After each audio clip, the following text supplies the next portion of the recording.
We solve problems. No matter what you're facing, we're with you every step of the way.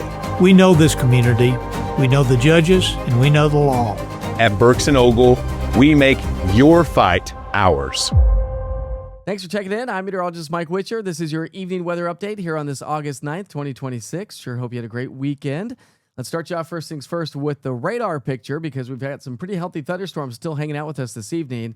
We've had special weather statements, flood advisories, and flash flood warnings that have been hanging out with us. This is a view from KMNV Monroe County Airport here as of this recording. And see those healthy thunderstorms off in the distance. This looks off to the south and southeast, by the way, towards the Smoky Mountains. So let me show you the big picture weather pattern.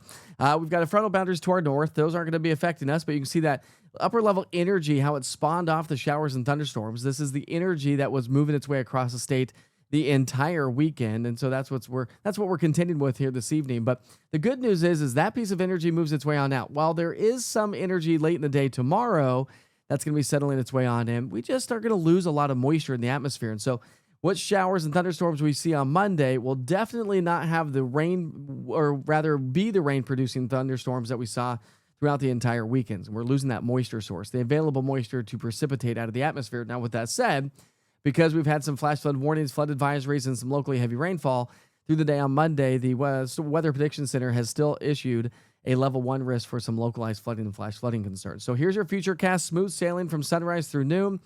But again, as we get into the afternoon, we'll continue to see a few pop-up showers and a few thunderstorms developing. They're going to be fewer and further between, but still could pack in some strong gusty winds in some of those storms. But again, we lose some of that moisture in the atmosphere. So I'm not expecting those intense downpours like what we've been seeing, but still going to see some pockets and rounds of some showers throughout the day on Monday. Remember, this weather pattern is going to be sticking with us. And speaking of sticking with us, so is the humidity.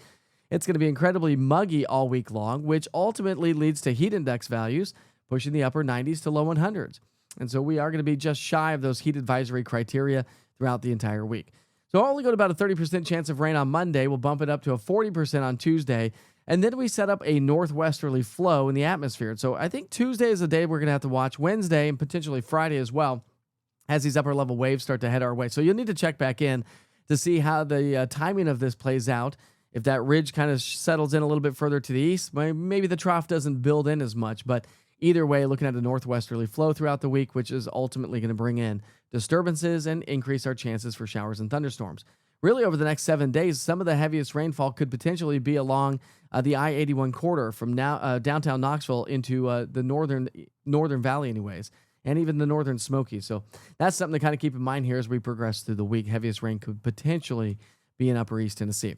All right, here's your 7-day forecast. We're going to be in the upper 80s to low 90s, so no major changes there. Lows are going to be in the 70s, but as I mentioned, the heat index values are going to be on the high side. Listen, the kids have a half day of school if you're going back to school in Knox County and surrounding areas, of course. Some kids are already back in school, some are not, but Monday and Tuesday are going to be some fairly decent lake days, and then we got to watch for the weather a little bit more so as we get into, say, Wednesday, Thursday, and Friday. All right, my friends, I sure hope you have a great day. For those that have been cleaning up all day long from the microburst in West Morristown, we had one yesterday. If you didn't see that social media post or the post I posted on this YouTube page as well, make sure you check that out. Very fascinating stuff that we had a microburst.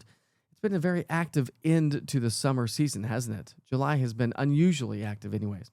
All right, my friends. So again, don't forget to like, share, and subscribe the YouTube channel. And don't forget to download the East Tennessee Weather app. It's your one-stop shop for weather right here in East Tennessee, and it goes everywhere in your back pocket. Have a great night. You're watching East Tennessee Weather. Weather when you want it.